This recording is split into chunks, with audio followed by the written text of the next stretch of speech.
Hey everyone, welcome back to the Notable Readers. I'm Chloe. And I'm Philip, We're two friends who love diving into books. talking plots, characters, and everything in between. So grab a cozy spot and a warm drink and let's get reading.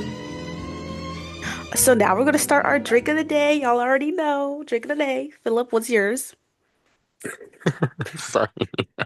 Um, my drink today is an Alani New Cosmic Stardust. Okay. I think that was the first flavor of Lonnie I've ever had. Really? Mm, I don't remember. I have like 1,800 cans in my house, so I don't know which flavor was my first and which was my most recent. yeah. I'm drinking, Kombucha! Sorry. yes, yes, Health Aid kombucha, fruit, passion fruit, and tangerine. And Just I don't have pull a my, fill up and drink the whole bottle. no, especially after eating a whole big bag of chips. Who said that? Who said that? So next up, we're going to be talking about our current reads. Chloe, would you like to start us off? Yes. So I actually just finished two books recently. And then I'm about to start another one, but I don't know what book yet. But one of the books I recently finished is Belladonna by Adeline Grace. Orphaned as a baby, 19-year-old Signa has been raised by a string of guardians, each more interested in her wealth than her well-being, and each has met an untimely end. Her remaining relatives are the elusive Hawthorns, an eccentric family living at Thorngrove, an estate both glittering and gloomy. Its patriarch mourns his late wife through wild parties while his son grapples for control of the family's waning reputation and his daughter suffers from mysterious illness. But when their mother's restless spirit appears claiming she was poisoned, Signa realizes that the family she depends on could be in grave danger and enlists the help of a surly stable boy to hunt down the killer. However, Cigna's best chance of uncovering the murderer is an alliance with Death himself, a fascinating, dangerous shadow who has never been far from her side. Though he's made her life a living hell, Death shows Cigna that their growing connection may be more powerful and more irresistible than she ever dared imagine. So, I really liked Belladonna. I think I gave it, actually, I don't know what I gave it. Let me look. Let Fact me go on the checking. table. I think it was 4 stars or something. Yeah, 4 stars. I'm good. Oh God. Okay, Locked in. locked in. So I really enjoyed Belladonna. I ended up giving it 4 stars. I really liked I feel like the plot twists in it were very good. I wasn't expecting the outcome of the book. So I feel like the each part really led up. I love the romance. It's kind of yeah, there's romance in here. It's like a side plot. Because I was about to say something, but did I realize like it might be a tr like it might be a spoiler, so then I changed my mind on saying it because yeah. That just caught me off guard. But the romance in here is very good. You were rooting for a specific person, and then like there's like another plot twist. So I really like the plot twist in here, and I'm excited to read the second one, Foxglove. I feel like Signa, she's very relatable. Like she had good character growth considering her child wait, child starting. Considering her childhood, Signa had great character growth in realizing if you need not if you need people, because obviously you like need people in your life, but realizing that she's not as lonely as she thought and that there was somebody always looking after her and things like that. So I liked it. I felt like that. Locked Belladonna. in. Yes. Go ahead, Philip. You're really struggling with that summer. I was. All right, so my next current read is actually no, my only current read. So I have to elaborate. So the book not quite dead yet. That's like scratched. Like I'm done reading that. I didn't finish it. It's just like on. Like I no. Oh, Because just you wait till my next book. if I find a memoir, You're reading it. I it has to go before anything else. Okay. My current read is Jeremy Renner's My Next Breath. It basically, in this memoir, Jeremy writes a blistering detail about his accident and the aftermath. This retelling is not merely a gruesome account of what happened to him. It's a call to action and a forged companionship We're both messing up today. between reader and author as Jeremy recounts his recovery journey and reflects on the impact of his suffering. Ultimately, Jeremy's memoir is a testament to the human spirit and its capacity to endure, evolve. I'm really struggling today and find purpose in the face of unimaginable adversity. Yes. Yes, we got there. His writing captures the essence of profound transformation, exploring the delicate interplay between vulnerability and strength, despair and hope, and redemption and renewal. Okay, now that I took that one four sentence paragraph and struggled to read it, and I'm actually not that far into it, as we can all see with my bookmark. Um, I think it's really good so far. I've opened the book and the first page made me. I'm not gonna. It's not a spoiler, but like, it's not the forward, but it's not the like prologue. It's like at the beginning of the book, he puts like a blurb of his daughter's essay in it. Had me crying. It's literally the first page, and it's literally like one paragraph essay that literally had me in tears. But it's very emotional. I feel like a lot of people would know him from what movie is he in? I know he's a Marvel Avengers, character. Marvel. Avengers. Yeah. Avengers. There's a lot of humor in this book too. Um, it's like as soon as it gets serious, he like throws in humor and it kind of catches you off guard. So then like you're kind of like in a hysterical state. But yeah, it's like kind of like it's I would read it if you are his fan or if you just like memoirs like me. Um, but yeah, it's like there'll be instances where it's like, should I be crying? So there are moments in the book where it's like, should I be crying? Should I be laughing? Should I be doing both? I don't know. But yeah, highly recommend if you like a memoir or if you just like something that looks good on a bookshelf. Yeah. So what's your next book? So my next book that I literally finished last night is Not Quite Dead Yet by Holly Jackson. Shots fired. Shots fired. Let me, also the paper, like this is hardback, but the paper things at school, which is so stupid of me, because like I knew I was gonna finish the book at home. I was like, okay, I'm gonna finish the book Hmm. today, saying that yesterday. So, and I went home and I was like, okay, I'm gonna bring the book because I'm gonna finish it, but I didn't bring like the cover, Why do you That's take why, it off? because it was just more comfy to hold it. Oh, Like, I have to show you my hack. Haven't I told you this hack yet? no, Philip. I tape I Oh, tape yes, you the have like showed me that. You have showed me I that. tape it in. That way it can't get damaged and it can't slip and slide. That makes sense. But I like holding it like nothing on it. But it's okay. I'll just bring it back when I come home again, which will probably be next week because I come home every weekend apparently. In 7 days, Jet Mason will be dead. Jet is the daughter of one of the wealthiest families in Woodstock, Vermont. 27 years old, she's still waiting for her life to begin. I'll do it later, she always says. She has time. Until Halloween night, when Jet is violently attacked by an unseen intruder. She suffers a catastrophic head injury. The doctor is certain that within a week, the injury will trigger a deadly aneurysm. Jet has never thought of herself as having enemies, but now she looks at everyone in a new light. Her family, her former best friend turned sister-in-law, her ex-boyfriend. She has at most 7 days, and as her condition deteriorates, she has only her childhood friend Billy for help. But nevertheless, she's absolutely determined to finally finish something. Jet is going to solve her own murder. Locked So, in. yep, yep. So I gave this book 5 stars. I was screaming, crying, rolling, flipping, and flopping by the end. This book, it took me on an emotional roller coaster.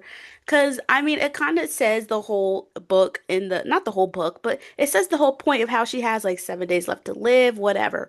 So, like, it really, like, gets you because it's just like, oh, wait, I can't be delusional and gaslight myself.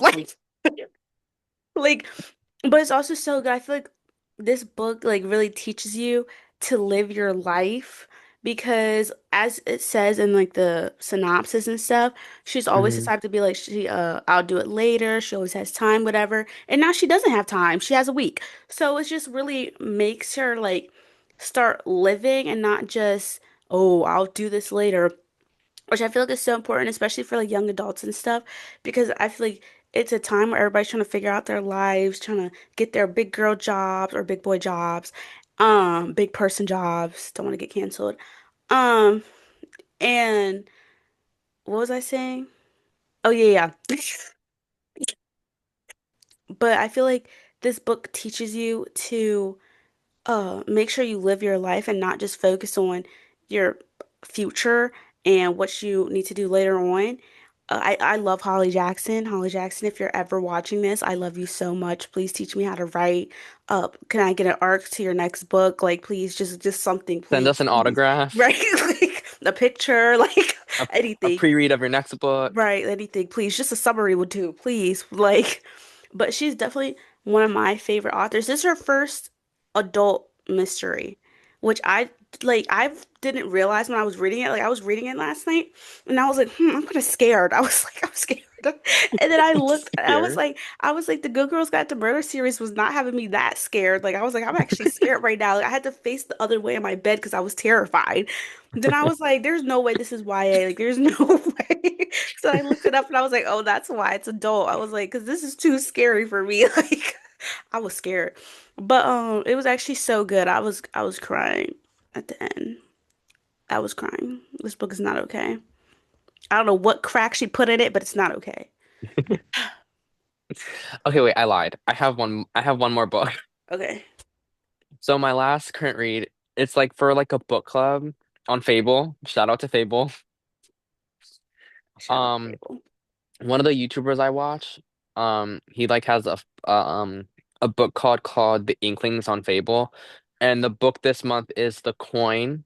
I don't have it on me because it's a Kindle. When I buy the book, then I'll have it. But like right now, I'm reading on Kindle. You got a Kindle? Yeah, You didn't tell me. it's because most of the time, as I said previously, I collect the books. When did you get a Kindle? I've had it since like 2020. Because I thought we were discussing how you should get one. No, I said I had one, but I never use it because I like collecting like the books to put on a shelf. So now what I've decided to do, I'm gonna buy it on Kindle and then buy the actual book. So much smarter. It's the most part of spending money any way I can. That's me with my Kindle Unlimited. I be thinking I'll do I my know big one. I'm I'm actually considering it. I Um recommend. so the book this month is The Coin. I'm reading off of a Google overview because I don't have the book on me. Um it's a 2024 debut novel by Palestinian author sorry if I buffer this and botch it. Yasmin Zahir. Hey. It's about a wealthy, unnamed Palestinian woman unraveling in New York City, told through a close first-person perspective. The book explores themes of class, belonging, obsession, and with purity and cleanliness, and complexities of trauma and displacement as she becomes involved in reselling Birkin bags and teaching underprivileged children. All that said, I've made it that far in the book. I'm probably like 2% of the way of the Okay. way through. But yeah, and I think it's because I've actually wanted to do a book. I've always wanted to do a book club, and I've Me literally never done one. too. I've always wanted to do one, and I never do one. And then now that I have Fable, it's like you can do a book club, but like not have to like physically go anywhere. You know what we should do? Wait. Start a Fable book club. Yes. So now we're gonna be talking about our brand new book of the month, which is The Sundown Motel by Simone St. James. Insert picture here. No, I'm kidding. 1982. Viv Delaney takes a job as the night clerk at the Sundown Motel in Fell, New York, hoping to save money to move to New York City. However, she quickly discovers the motel is haunted and becomes entangled in a series of strange occurrences and a deeper mystery surrounding missing women in the town. 2017. Carly Kirk, Viv's niece, travels to Fell to find out what happened to her aunt, who vanished without a trace. Carly takes on the same night clerk position, hoping to uncover the truth, but finds herself drawn into the same unsettling events that claimed her aunt. So that's what the summary of the book is. Oh, here's some key themes: supernatural mystery, feminist undertones, and atmospheric setting. Got it. Period. All right, just so you guys know, Philip and I have a book club as well. It's still called The Notable Readers. But we'll be posting our monthly books on there. So the books that we read together, so you can read it with us. So our first one is already out, which is Perks of Being a Wallflower. So if you haven't read that, go read it, look at other people's reviews and everything. And then our book for this month, as you guys know, is The Sundown Motel. So you can go read it with us on Fable and leave your reviews, your opinions, and everything like that. So make sure you guys join every month for that. Also, This is a lot. I don't even know what yes, the also part is. also, Philip and I both have our own individual books, so you can read one book that Philip's reading or one book that I'm reading. If you are trying to broaden your horizons. So we have the Fable for our book club, which is the notable readers, where we have our monthly book of the month, and you can read it with us. So the first one, like I said, was Perks of Being a Wallflower. The second one is the Sundown Motel for October, and then we'll see what November brings. But also, me and Philip have our own separate fables that we'll be doing our own book of the months with. So if you want to check those out and just do an individual book, you'll be able to see that. If you're looking for a different genre, we're going to try to make sure our genres are different than the book of the month Book of the for month. the podcast. Yeah. So, for example, for October's book, The Sundown Motel, it's a mystery thriller. So, me and Philip won't be choosing thrillers to read for our own book of the months. So, like for example, I'll probably choose a romance, and Philip, what would you choose? Just an example. I actually don't know. Oh, okay. He would choose like a Maybe memoir. But yeah, so that gives you a chance to connect with us more, talk to us more, either through the Notable Readers Fable account itself or through our individual accounts. Yeah. But yeah, that's our Fable. So they're all going to be linked down below. So make sure you join both of our clubs and the Notable Reader Club so that you get to see all the books we're reading this year. so. If you ever need a free audiobook for the perks of being a wallflower, even though you're probably finished the book already, on my YouTube channel, I have like a playlist of audiobooks that I read along to, and perks of being a wallflower is in there. Because I read the book, but like I also like I wasn't because I was trying to annotate it at the same time as reading it. So that would have been too much for me. So I found an audiobook. The only thing I don't like about her is her microphone is like inches from her mouth. So like every time she swallows, it's like you can hear her swallowing. It's actually the pet peeve. That's it for this episode of the Notable Readers. We're Chloe and Philip, and we love bringing you into our book chats. Follow the podcast as well as our other links so you don't miss our next episode.